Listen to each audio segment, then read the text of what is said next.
BSc Part 3rd, photorespiration. What is photorespiration? As you know about photosynthesis and respiration, the photorespiration is a process of respiration in the presence of light. Then we can say light dependent uptake of O2, light dependent uptake of O2 and release of CO2 in the photosynthesis. Light dependent uptake of O2 and release of CO2 in the presence in the photosynthesis is called photorespiration. Means यह respiration का ये process है. As you know, जैसे कि respiration में O2 का inhale होता है, intake होता है and CO2 को बाहर release किया जाता है in normal respiration process. But during the photorespiration light का प्रेजेंस होना जरूरी है. जिस तरह लाइट की प्रेजेंस में फोटोसिंथेसिस होता है, उसी तरह से लाइट की प्रेजेंस में लाइट डिपेंडेंट ही क्या है, फोटो रेस्पिरेशन है. जैसे लाइट की प्रेजेंस में ही होगा, फोटोसिंथेसिस के साथ ही होगा. और लाइट की प्रेजेंस में जो O2 का इनटेक हो रहा है और CO2 का रिलीजिंग हो रही है, CO2 की, is a process of photo respiration. Now we can say the light depend uptake of O2 and release of CO2 in the photosynthetic system is called photorespiration. Means photorespiration कहाँ होता है, photosynthetic system में photorespiration होता है. Photorespiration take place in all photosynthesizing organ. में जितने भी ऐसे प्लांट ऑर्गन हैं जिनमें फोटोसिंथेसिस हो सकता है, उन सभी ऑर्गन्स के अंदर फोटोरेस्पिरेशन होता है. फोटोसिंथेटिक ऑर्गन जैसे क्लोरोप्लास्ट, क्लोरोफिल और अदर जो क्रोमेटिड्स हैं या लैमेलाइट सब्सटेंस हैं, और ग्रेना की बात भी कर सकते हैं. मीन्स ग्रेनालाइट, क्लोरोप्लास्ट लाइक सब्सटेंस जहाँ भी प्रेजेंट है, मीन्स जिन ऑर्गन्स में फोटोसिंथेसिस हो सकता है उन सब में फोटोरेस्पिरेशन हो सकता है या होता है. Now photosynthesis is a aerobic process. Photorespiration take place in all photosynthesizing organ under aerobic condition. Aerobic condition means we are talking about respiration, means presence of O2 is compulsory. और O2 जो present होगी तो उस condition को हम कहेंगे aerobic condition या वायवीय अवस्था. मीन्स फोटो रेस्पिरेशन के लिए एरोबिक कंडीशन कंपलसरी है. फोटो रेस्पिरेशन एरोबिक कंडीशन में ही होता है. Probable exception of plants belong to the hot desert and tropics. Basically जो हॉट ट्रॉपिक डेजर्ट में प्लांट प्रेजेंट हैं उनमें ये एज ए एक्सेप्शन बिलोंग है. Now the rate of photorespiration increase with the intensity of high light and age of leaf. Means अगर जैसा कि मैंने कहा कि ट्रॉपिक्स या डेजर्ट एरिया में जो प्लांट लगे हुए हैं जहाँ लाइट की इंटेंसिटी बहुत ज़्यादा है, इंटेंसिटी मीन्स लाइट की तीव्रता बहुत ज़्यादा है, उन प्लेसेस पर फोटो रेस्पिरेशन की रेट अपने आप बढ़ जाएगी. Means higher light intensity higher photo respiration को प्रमोट करती है. As well as old leaves also promote the rate of respiration in place of young. अगर प्लांट यंग है, लीफ उसमें यंग है, तो rate of photo respiration low रहेगी. But plant अगर लॉन्ग एज का है, एजेड लीव्स हैं उसकी, तो रेट ऑफ फोटो रेस्पिरेशन बढ़ जाएगी. The effect as shown a little when the oxygen concentration is low and increased uptake of O2 occurs in high light intensity. High light intensity में O2 का Uptake ज़्यादा होता है.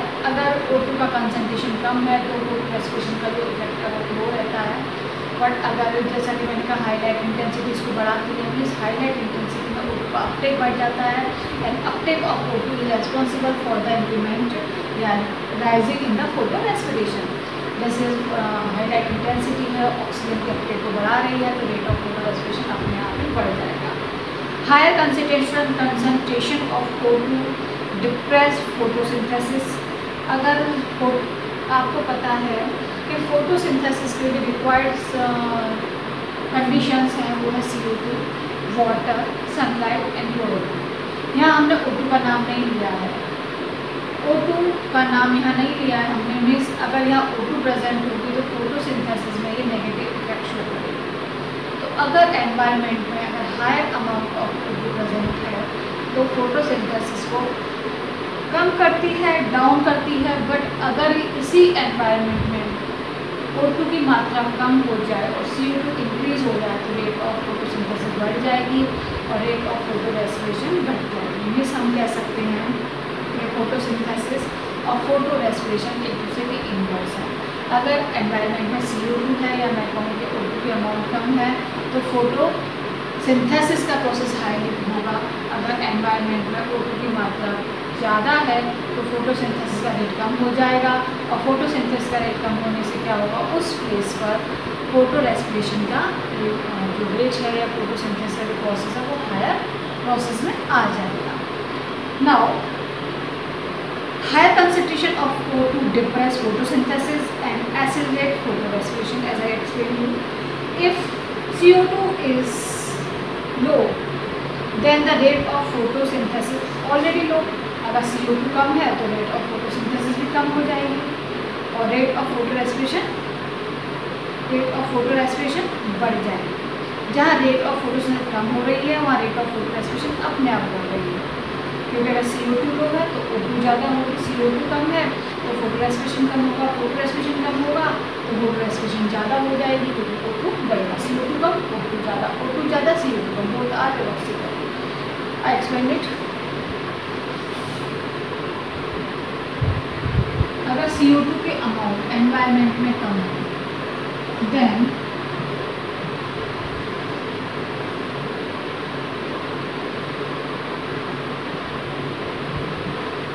Photo respiration बढ़ रहा है। फोटो रेस्पिरेशन क्यों बढ़ा, क्योंकि CO2 के अमाउंट कम होने से वहाँ फोटोसिंथेसिस कम हो गया।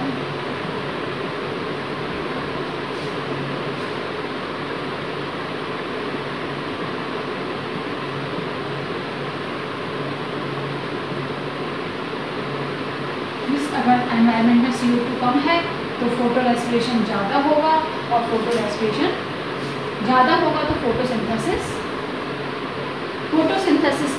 कम होगा एंड फोटो रेस्पिरेशन ज़्यादा होगा। एक्सप्लेन अगेन, एनवायरनमेंट में अगर CO2 कम है तो फोटोसिंथेसिस अपने आप कम हो जाएगा और फोटो रेस्पिरेशन बढ़ जाएगा। Now if CO2 is higher, अगर एनवायरनमेंट में CO2 ज़्यादा है तो फोटोसिंथेसिस बढ़ेगा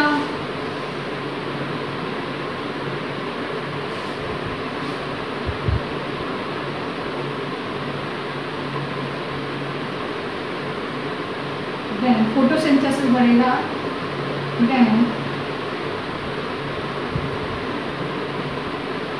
फोटो रेस्पिरेशन जो है वो कम हो जाएगा। मीन्स एनवायरनमेंट में CO2 एंड O2 जैसे हम कार्बन डाइऑक्साइड और ऑक्सीजन कहते हैं, यही कंट्रोल करते हैं प्लांट के फोटो रेस्पिरेशन को और फोटोसिंथेसिस प्रोसेस को। The substrate of photo respiration is glycolate. जो फोटो रेस्पिरेशन हो रहा है इसका सबस्ट्रेट क्या है, किस सबस्ट्रेट पर फोटो रेस्पिरेशन हो रहा है?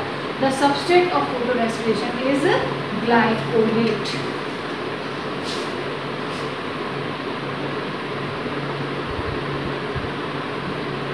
मीन्स ग्लाइकोलेट जो है फोटो रेस्पिरेशन का सबस्ट्रेट है। In photorespiration, glycolate is either oxidized directly inside the chloroplast. अगर फोटो रेस्पिरेशन हो रहा है तो ग्लाइकोलेट या तो डायरेक्टली ऑक्सीडाइज हो जाएगा क्लोरोप्लास्ट के अंदर, या फिर क्या करेगा, chloroplast forming carbon dioxide and form it or it transported to peroxisome. Means या तो डायरेक्ट ऑक्सीडाइज हो जाएगा क्लोरोप्लास्ट के अंदर। अगर ये डायरेक्ट ऑक्सीडाइज नहीं होता है तो ये क्या बनेगा, कार्बन डाइऑक्साइड को बनाएगा और ये किसमें फॉर्मेट में कन्वर्ट हो जाएगा, या तो फॉर्मेट में कन्वर्ट होगा और डायरेक्टली परऑक्सीसोम को ट्रांसफर हो जाएगा। जैसे हो परऑक्सीसोम ही वो ऑर्गेनेल्स हैं जो कि फोटो रेस्पिरेशन के लिए रेस्पॉन्सिबल हैं। तो अगर ग्लाइकोलेट डायरेक्टली ऑक्सीडाइज हो रहा है क्लोरोप्लास्ट में तो भी फोटो रेस्पिरेशन होगा।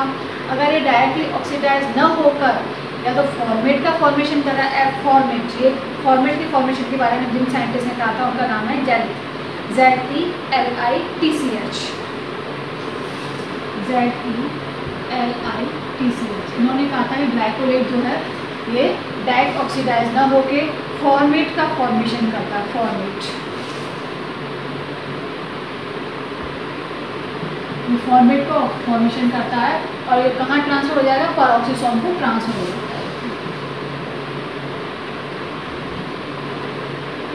और पेरोक्सिसोम वो साइट है जहाँ फोटो रेस्पिरेशन हो रहा है। तो साइट क्या है, फोटो रेस्पिरेशन की, पेरोक्सिसोम तो फोटो रेस्पिरेशन की साइट है और सबस्ट्रेट क्या है, ग्लाइकोलाइड इसका सबस्ट्रेट है। Transfer to the peroxisome, here it is oxidized to glycolate after reacting with O2। और जो फॉर्मेट ट्रांसफर हुआ है पेरोक्सिसोम को, ये वापस से ऑक्सीडाइज होकर क्या बनाएगा, ग्लाइऑक्सिलेट बनाएगा, ग्लाइऑक्सिलेट O2 से रिएक्ट करके ग्लाइऑक्सिलेट बनाएगा। मीन्स ग्लाइकोलेट ने फोटो रेस्पिरेशन के थ्रू ये ऑक्सीडाइज हुआ, ऑक्सीजन को गेन किया और ऑक्सीजन को गेन करने के बाद इसने क्या बनाया, ग्लाइऑक्सिलेट का फॉर्मेशन किया। नाउ ग्लाइकोलेट ट्रांसएमिनेशन, ग्लाइकोलेट का जो है ट्रांसएमिनेशन होगा और ये एमिनो एसिड और ग्लाइसिन में ब्रेक होगा। ग्लाइऑक्सिलेट किसमें ब्रेक होगा, amino acid and glycine.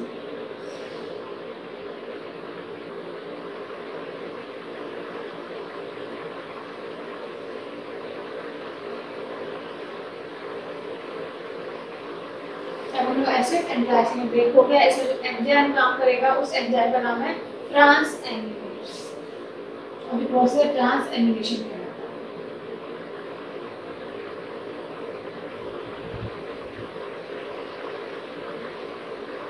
Transamination process के थ्रू ग्लाइकोलेट इसमें एमिनो एसिड्स में और ग्लाइसिन में कन्वर्ट हो गया।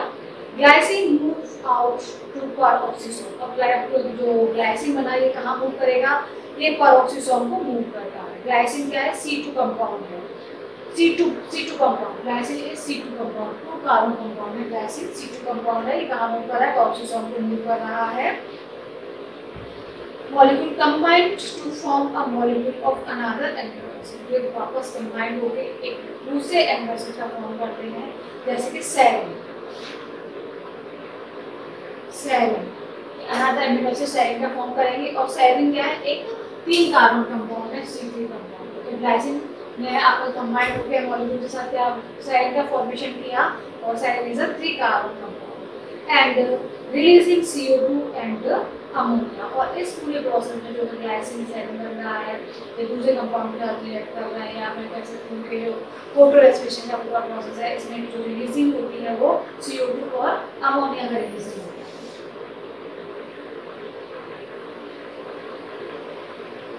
तो हम ये भी कह सकते हैं कि CO2 का रिलीज हो रहा है and CO2 is essential for photosynthesis.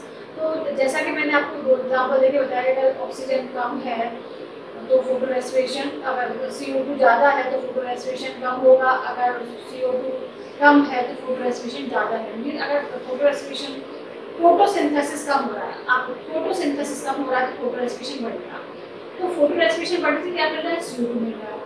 तो जो CO2 है डायरेक्टली इनडायरेक्टली कहाँ काम आएगा, फोटोसिंथेसिस में काम आएगा। तो हम ये कह सकते हैं कि फोटो रेस्पिरेशन जो फोटोसिंथेसिस की रेट है उसे मेंटेन करने में कहीं ना कहीं हेल्पफुल है, क्योंकि फोटोसिंथेसिस डाउन होने का रीजन है CO2 का कम होना। अगर CO2 कम हो रही है तो वापस CO2 कौन बनाना है, फोटो रेस्पिरेशन प्रोसेस से CO2 का फॉर्मेशन हो रहा है। Then photo respiration helpful to maintain the rate of photosynthesis for the plant life. Now अब जैसा कि मैंने कहा कि इससे CO2 और अमोनिया रिलीज हो रहा है। Serine formed at the end of photorespiration can be fed back to CO2 reduction cycle after deamination। ये जो सेरीन बना है ये deamination होके इस पर fed back इफेक्ट शो करता है। ओके, तो फोटो रेस्पिरेशन का क्या है, फोटो रेस्पिरेशन कहाँ होता है, फोटो रेस्पिरेशन जिस साइट पर होता है वो साइट है पेरोक्सिसोम और फोटो रेस्पिरेशन जो सबस्ट्रेट के थ्रू होता है वो सबस्ट्रेट है ग्लाइकोलेट। ग्लाइकोलेट जो फोटो रेस्पिरेशन के थ्रू ऑक्सीडाइज होकर ग्लाइऑक्सिलेट बनाता है। ग्लाइऑक्सिलेट का ट्रांसएमिनेशन होता है जिससे एमिनो एसिड और ग्लाइसिन बनता है। ग्लाइसिन जो है C2 कार्बन कंपाउंड है जो कि वापस दूसरे मॉलिक्यूल से कंबाइंड होकर C3 कार्बन कंपाउंड सेरीन बनाता है और इस प्रोसेस में CO2 रिलीज होती है। ना अगर CO2 कम है, फोटोसिंथेसिस कम है तो फोटो रेस्पिरेशन ज़्यादा होगी। अगर CO2 ज़्यादा है और फोटो रेस्पिरेशन ज़्यादा होगी तो CO2 कम होगी और फोटोसिंथेसिस कम होगा। It's a simple concept of photo respiration.